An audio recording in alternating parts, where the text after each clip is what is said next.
بسم اللہ الرحمن الرحیم۔ السلام علیکم ورحمۃ اللہ وبرکاتہ۔ میرے محترم ویورز، کیا حال ہیں آپ کے؟ خیریت سے ہیں؟ طبیعت صحت ٹھیک ہے؟ آپ کی مزاج ٹھیک ہے؟ ماشاءاللہ خیر و عافیت سے ہیں؟ میں اللہ کریم سے دعا کرتا ہوں آپ ہمیشہ خوش رہیں، ہنستے رہیں، مسکراتے رہیں۔ اللہ تعالیٰ آپ کو ہمیشہ خوش رکھے، اللہ تعالیٰ آپ سے راضی ہو اور اللہ کریم ہم سب سے راضی ہو جائے، اور اللہ کریم ہم سب سے راضی ہو کر ہمیں دنیا اور آخرت میں کامیاب کر دے۔ اللہ کریم ہم سب کی حفاظت فرمائیں، ہمارے ایمان کی حفاظت فرمائیں، ہمارے ملک پاکستان کی حفاظت فرمائیں، ہمارے اداروں کی حفاظت فرمائیں۔ اللہ کریم ساری دنیا کے سارے انسانوں کو ہدایت نصیب فرمائیں، برکت والی، عزت والی، شان والی زندگی عطا فرمائیں۔ اللہ کریم ساری دنیا کے سارے انسانوں کو ہدایت نصیب فرمائے۔ اللہ کریم آپ کو صحت والی، تندرستی والی لمبی زندگی عطا فرمائے، بیماروں کو صحت والی، تندرستی والی لمبی زندگی عطا فرمائے۔ اللہ کریم آپ پر ہمیشہ مہربان رہیں، اللہ کریم آپ کو دنیا اور آخرت کی کامیابیاں نصیب فرمائے، دنیا اور آخرت کی بھلائیاں نصیب فرمائے، دنیا اور آخرت کی خوشیاں نصیب فرمائے۔ اللہ کریم فلسطین کے مظلوم مسلمانوں کی مدد فرمائے، ان کی نصرت فرمائے۔ اللہ کریم ان کے لیے اپنے غیبی نظام کو حرکت میں لے آئیں، ان کے بچوں کی حفاظت فرمائیں، مظلوم بہنوں کی حفاظت فرمائیں، ان کے کاروبار کی حفاظت فرمائیں۔ اللہ کریم خصوصی مہربانی فرمائیں۔ آمین آمین۔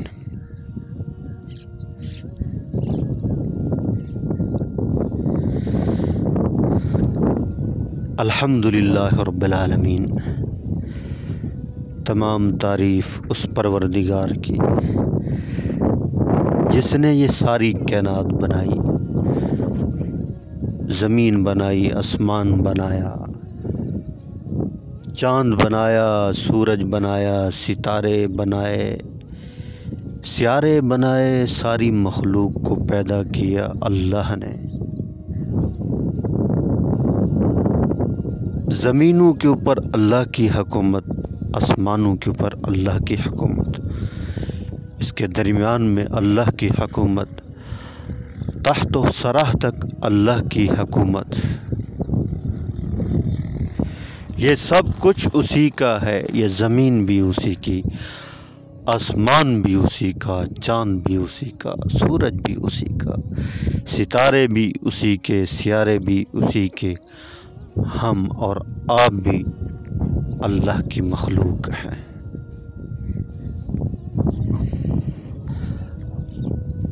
اللہ نے انسان کو دنیا میں کیوں بھیجا؟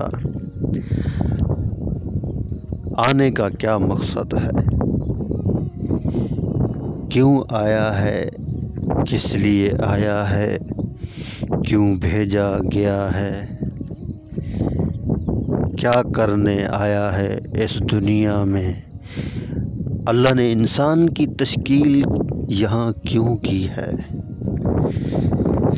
اس انسان سے اللہ کریم کیا چاہتے ہیں؟ انسان کی زندگی کا مقصد اللہ کی بندگی ہے۔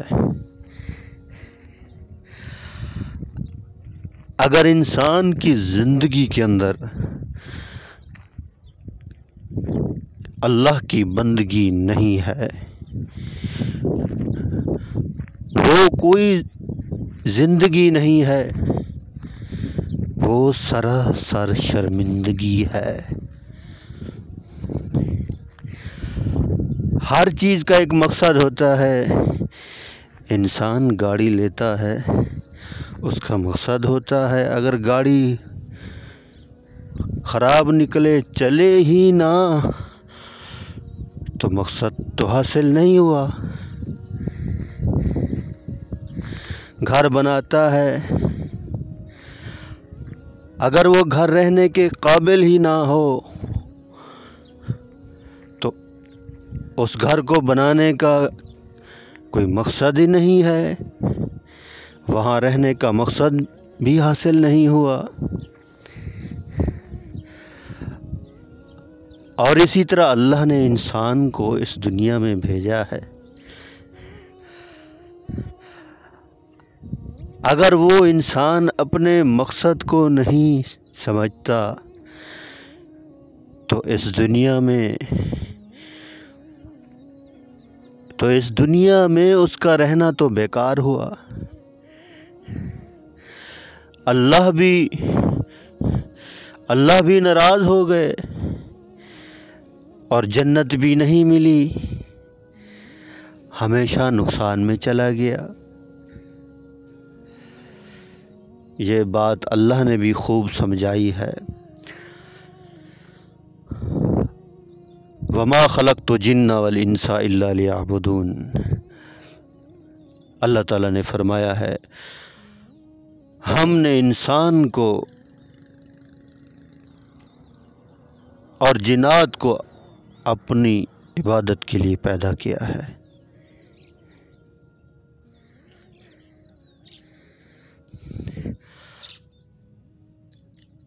اب انسان دنیا میں آ کر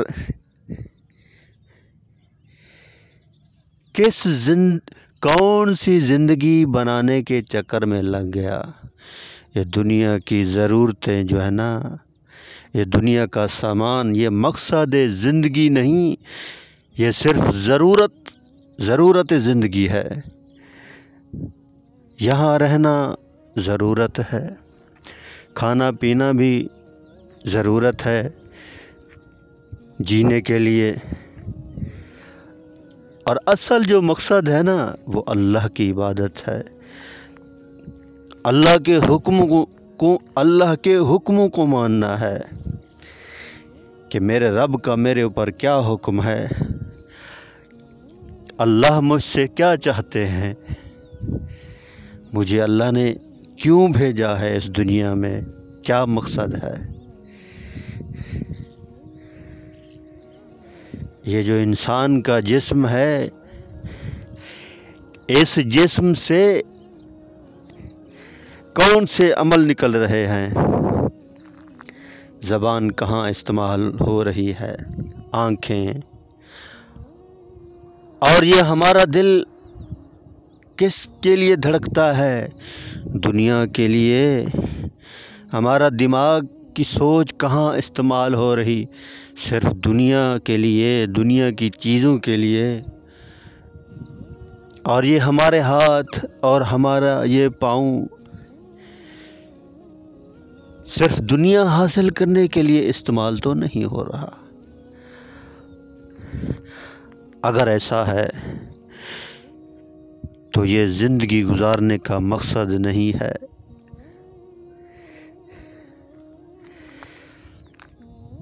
اور اسی طرح اگر تعلیم کے میدان میں ہمارے بچے اگر مقصد والی تعلیم حاصل نہیں کر رہے تو یہ تعلیم حاصل کرنے کا مقصد تو نہ ہوا۔ دنیا کا علم فن ہے، صرف دنیا تک محدود رہتا ہے۔ دنیا کا علم حاصل کرنے کے لیے انسان دنیا کا علم جو حاصل کرتا ہے وہ صرف اور صرف اچھی نوکری یا ڈاکٹر بننے کی خواہش ہوتی ہے یا اچھی ملازمت کی خواہش ہوتی ہے۔ اصل علم الہی قرآن اور حدیث ہے۔ یہ ہمارا مقصد ہے۔ ہمارے بچے ہمارے بچے قرآن اور حدیث کا علم حاصل کریں۔ دنیا کا علم بھی ضروری ہے، اور دنیا کی جتنی بھی چیزیں ہیں، مال ہے، مکان ہے، جتنی بھی جائیداد ہے، جو کچھ بھی ہے، اگر ہم اپنی زندگی کو صحیح مقصد کے اوپر استعمال کر رہے، دین کے اوپر چل رہے، اللہ کے حکموں کے اوپر چل رہے، اللہ کی بندگی اختیار کر رہے، تو یہ مال بھی مبارک، یہ کاروبار بھی مبارک، یہ ساری علم اور ہنر بھی مبارک۔ اگر ہم صرف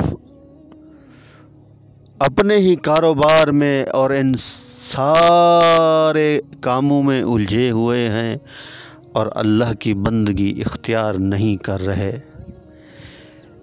تو پھر ہم جانوروں سے بھی بدتر ہیں۔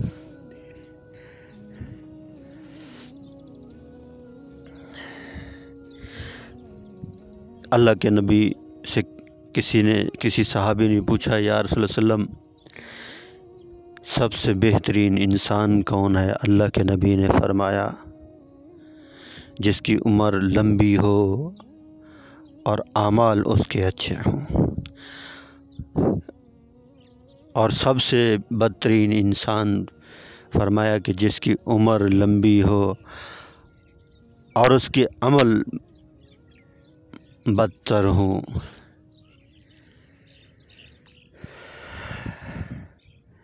تو اپنی زندگی کا مقصد سمجھیں، ہم یہاں کیوں آئے ہیں، اللہ نے کیوں بھیجا ہے، کس مقصد کے لیے بھیجا ہے۔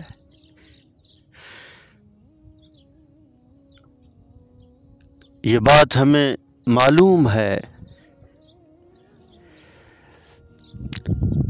اللہ پاک حق بات انسان کے دل کے اندر ضرور ڈالتے ہیں۔ کبھی انسان تنہائی میں بیٹھ کے سوچتا بھی ہے، میں کیا کر رہا ہوں، میں اپنے رب کو ناراض کر رہا ہوں، جو میرا آنے کا یہاں مقصد تھا میں اس مقصد کے اوپر نہیں ہوں، اپنی من چاہی زندگی گزار رہا ہوں۔ یہ من چاہی زندگی خطرے والی ہے، اس میں کوئی خیریت نہیں۔ رب چاہی زندگی اختیار کریں، انشاءاللہ مقصد تک پہنچ جائیں گے۔